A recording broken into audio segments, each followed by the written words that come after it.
How to create Google Group. Here is a guide on how to create a Google Group in under 60 seconds. First of all, open your web browser and navigate to groups.google.com.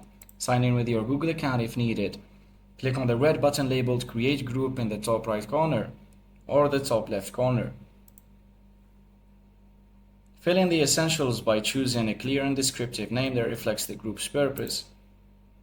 The group email address, and this will be the address used to send emails to the group, and briefly explain the group's purpose and target audience. Set membership permissions for public, approval, or private if you only want invited members can join. Add other group owners or managers to assist with managing the group and its members. Click the blue Create button to finalize the process and your Google Group is now active. You can explore the settings after creating the group. You can customize features like you can post messages, view the member list, and moderate content. You can add a group photo or banner for a more polished look. Thanks for watching everyone, and don't forget to subscribe.